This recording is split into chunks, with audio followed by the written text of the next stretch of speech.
Hey guys, welcome back to the hardcore world. This is going to be a big episode for the cathedral. I want to get a ton of work done on this bad boy, mainly on this dome section that we're going to build back here, which obviously there's nothing there yet, but right in this area there's going to be this huge dome that's kind of going to be this big chamber of the cathedral that'll be really cool.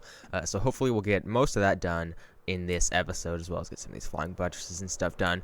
Basically, this is going to be a big cathedral episode. One farm we are going to make today is an iron farm, which is going to be inside of like a lighthouse or something we build over here near the coastline. I haven't completely planned everything out with that, but we have been needing a iron farm since I've just been manually farming iron the entire duration of this world, so look forward to that. Anyway, let's just kick into a montage of all the work I've done on the cathedral over these last couple of streams. Go follow me on twitch.tv/SorenDubskii if you want to watch live and ask questions and stuff. But yeah, I'd appreciate it if you guys had checked to see if you're subscribed, and if you're not, you know what to do. Anyway, let's get on with the montage.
Hey, so after all of that, we've actually got quite a bit of progress done on the cathedral. I was actually hoping to get a little bit more progress done on it, but this is actually one of the only areas in the cathedral that has these big sheer walls of just pure prismarine and pure quartz, whereas most of the cathedral is mostly like 90% window, with just these little patches that are very solid.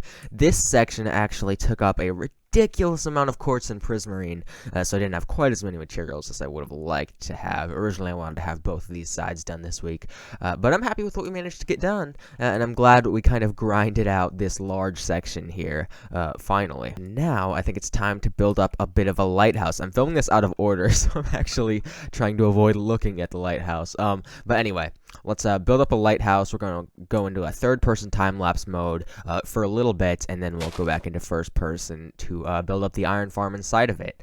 So I hope you enjoy that.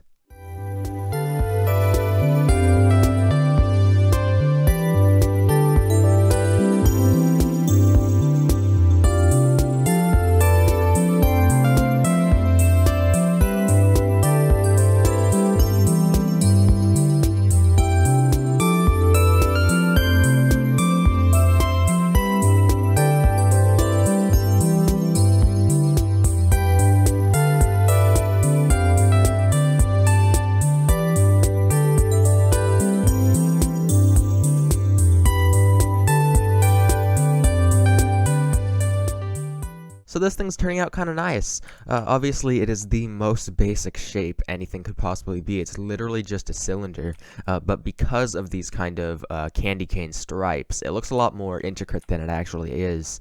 And of course, because it has such an interesting palette, it looks more grimy in 3D and kind of like weathered than if I had just used a more basic palette. And then obviously the staircase, I kind of built it wrong. I want it to be right in the middle of this big red stripes. I think we're going to take down the staircase and rebuild it, but you can see the effect I'm going for with the staircase, and it looks really cool with, again, kind of making it more 3D and more interesting. And obviously we're going to have some redstone lamps up here and stuff, but yeah, so for now, I think we need to spawn-proof this thing and get ready to put an iron farm in here, because that is the purpose of this thing. So we're just going to cover this in buttons, most likely. It'll compromise the look a little bit, but it'll also look kind of interesting. So let's spawn-proof this bad boy and start getting an iron farm in here.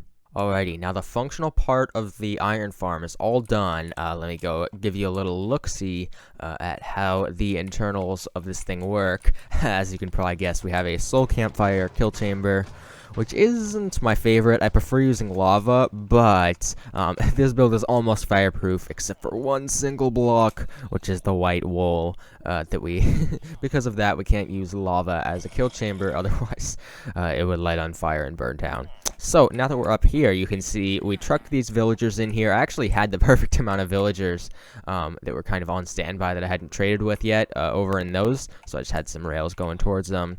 And then they're just in this little setup where they can sleep, they can work, and because they go outside of the line of sight of this zombie that's over here, they can talk to each other for a while and sleep, but then obviously they walk around a little bit, they get scared by the zombie who's over there in a minecart. You can't really see it, but he has a pumpkin head on, just in case some sunlight gets down there so he won't die.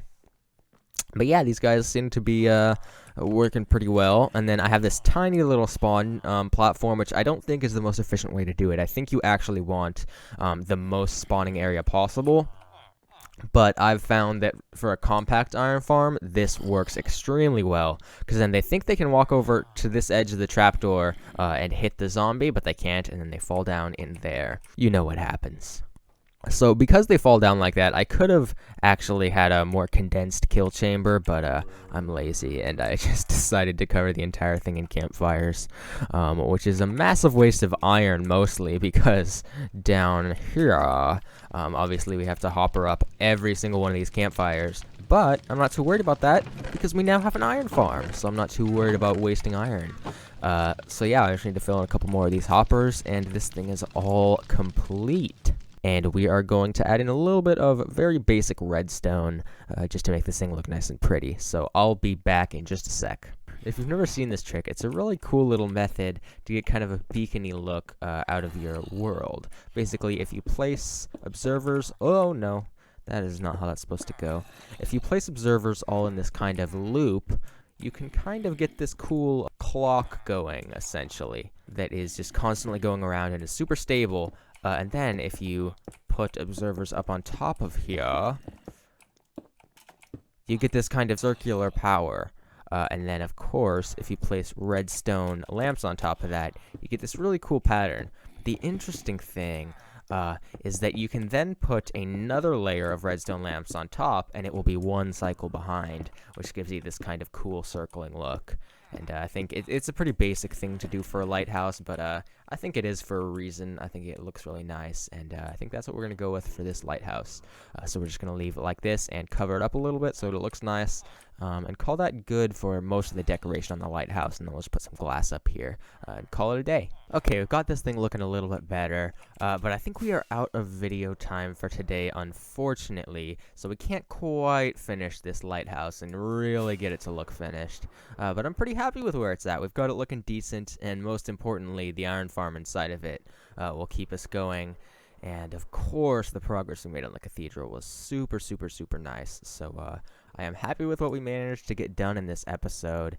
And yeah, I would appreciate it if you guys went down and checked to see if you're subscribed, and subscribe if you aren't already, and like the video if you enjoyed. It really helps me out. So other than that, we have some cleaning up to do in the next episode, as well as more work on the cathedral as always.